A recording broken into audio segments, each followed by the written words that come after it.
원일이TV 150번째 이야기 시작하겠습니다. 요 며칠새요, 언론에서 가장 관심을 끄는 건 이 응급실 사진 아닌가 싶습니다. 마스크를 쓴 채 들어누운 사람은 서울중앙지검 정진웅 형사 1부장입니다.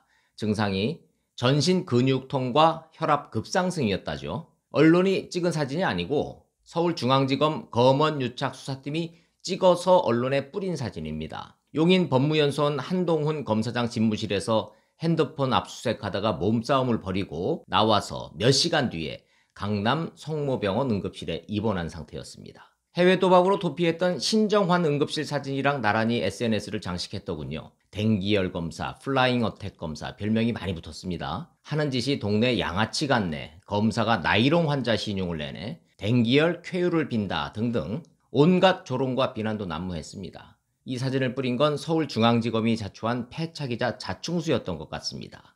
정진웅 부장검사 응급실에서 6시간 동안 뭐 했느냐? 코로나 검사 받고 수액 맞고 귀가했답니다. 응급실 특혜 시비 피하려니까 어쩔 수 없었겠지요. 대한민국 검사, 그것도 검사장 승진 바라본다는 서울중앙지검 수석 부장씩이나 돼서 저게 뭐 하는 짓인가? 국민적 비판이 아니라 이젠 아예 조롱과 멸시의 대상이 된 것 같습니다.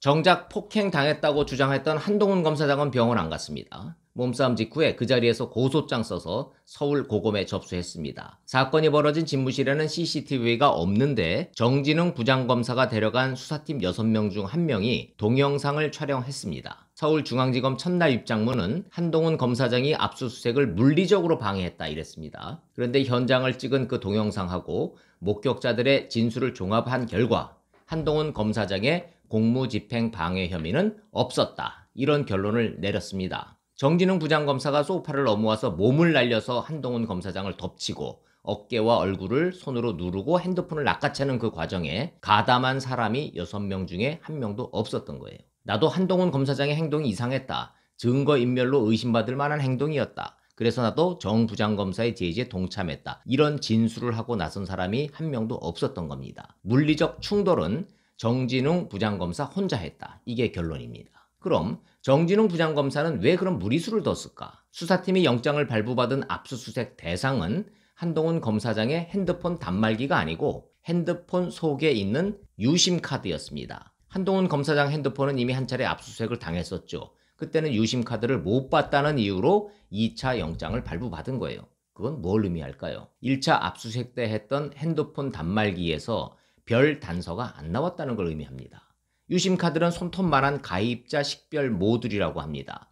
통신사 기지국하고 핸드폰을 연결하는 기능을 하니까 유심카드에는 가입자의 개인정보가 당연히 저장이 됩니다. 통상 수사기관에서 대포폰 수사할 때 유심카드를 포렌식 합니다. 유심카드라는 것은 통신사업자 정보, 로밍 정보 이런 게 저장되고 일부 연락처나 문자 메시지 내역이 저장될 수는 있습니다. 문제는 한동훈 검사장 휴대전화가 아이폰입니다. 삼성 갤럭시 폰하고는 달리 아이폰의 유심카드에는 전화번호나 문자 메시지가 저장이 원래 안 됩니다. 그래서 1차 압수수색 때 포렌식 전문가가 이건 아이폰이니까 유심카드보다는 단말기 자체에 담긴 정보를 포렌식 했던 거예요. 그런데 정진웅 부장검사는 왜 굳이 그 아이폰의 유심카드를 압수수색하려고 했던가? 수사팀 내부에서도 이 대목에서 갸우뚱했다고 합니다. 결과적으로 그럼 그 유심카드에서는 뭐가 나왔느냐? 아무것도 안 나왔습니다. 그 난리를 피고 6탄전까지 벌이면서 확보했던 그 유심카드를 수사팀은 한동훈 검사장에게 3시간 만에 돌려줬습니다. 유의미한 단서가 없었다는 걸 의미한대요. 정진웅 부장검사는 그럼 왜 몸을 날려가면서까지 핸드폰 비밀번호가 해제되는 순간 핸드폰을 낚아채려고 했는가? 원했던 건 유심카드 자체가 아니었을 가능성이 큽니다. 포렌식 전문가들도 같은 의견을 냈더군요. 비밀번호가 해제된 상태에서 지난번 압수수색 이후의 텔레그램이나 카톡 대화방, 문자 이런 걸 들여다보려고 했을 가능성에 더 무게를 두고 있다 그겁니다. 만약 수사심의위원 중에 단 1명이라도 한동훈 검사장하고 연락을 한 그런 기록이 나온다면 정 부장검사는 이런 희망을 갖고 있을 가능성이 있는 겁니다. 그럼 수사심의위원회의 의결 자체를 부정할 명분이 생기는 거죠. 수사팀 입장에서는 수사심의위원회 의결을 무시하는 것, 그에 대한 여론 악화, 이거 부담스럽지 않을 수가 없습니다. 정진웅 부장검사가 몸을 날리면서 페이스 인식으로 열어야지 고함을 치면서 한동훈 검사장을 덮쳤다는 거 아닙니까? 얼굴 인식으로 핸드폰 잠금 장치는 해제는 되는데 왜 비밀번호를 누르느냐?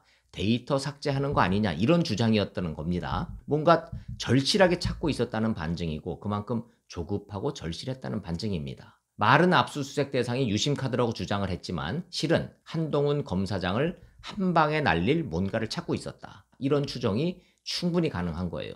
비밀번호를 눌러서 유심카드에 있는 데이터를 지우는 걸 오해했다? 그래서 몸을 날렸다? 이렇게 보는 게 합리적 의심이냐 이 말씀을 드리는 겁니다. 한동훈 검사장이 소동이 벌어진 뒤에 현장에서 바로 직전에 일어난 일을 수사팀한테 시연하는 모습이 동영상에 찍혀 있습니다. 봐라. 얼굴 인식하면 비밀번호 창 뜨지. 비밀번호 눌러야 폰 열리지. 잠금을 열어야 변호사한테 전화를 할 거 아니냐. 전화하라고 니들이 그랬잖아. 내가 무슨 증거인멸을 하려고 했다는 거냐.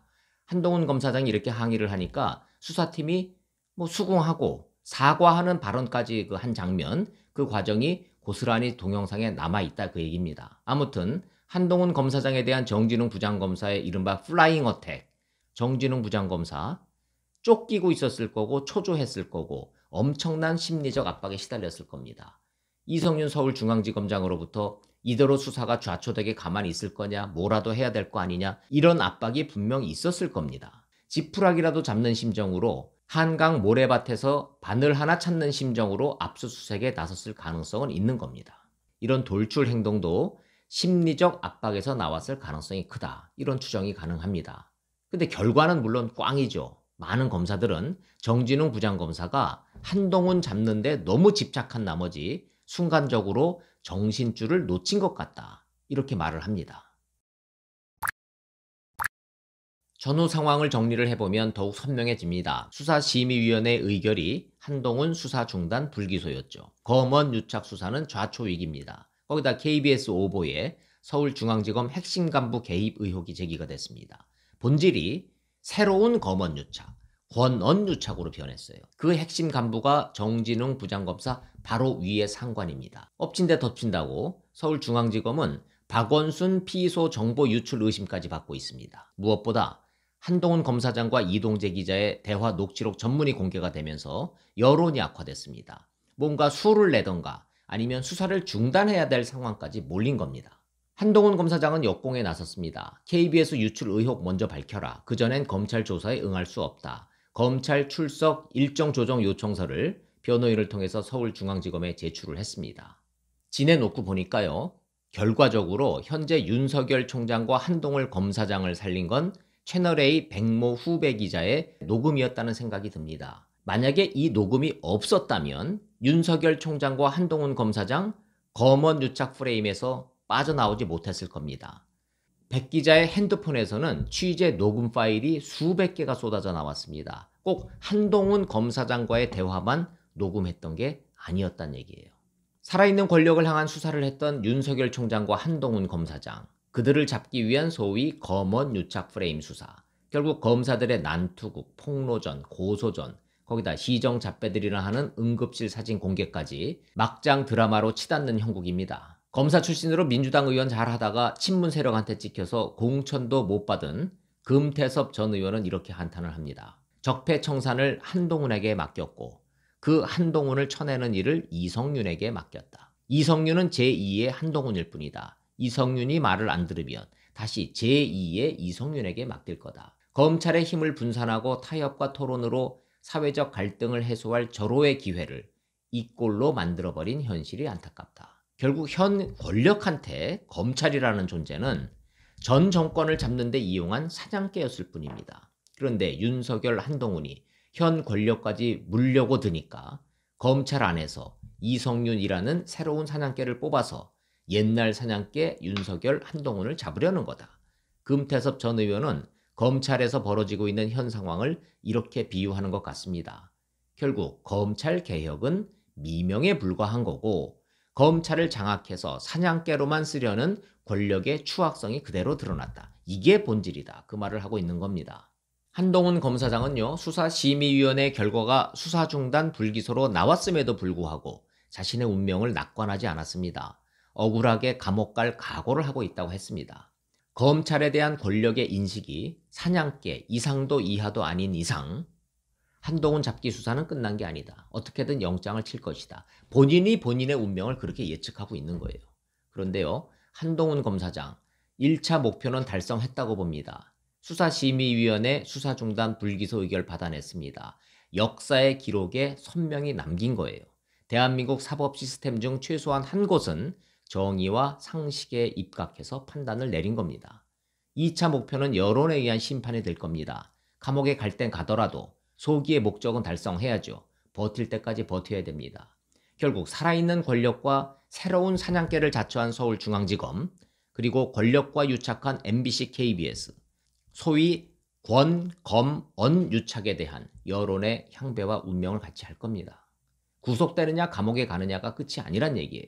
살아있는 권력을 수사한다는 이유로 권력과 유착한 검찰과 언론에 의해서 끌려 내려왔다는 것이 역사적 사실로 인정되는 것, 그게 더 중요한 일인 겁니다.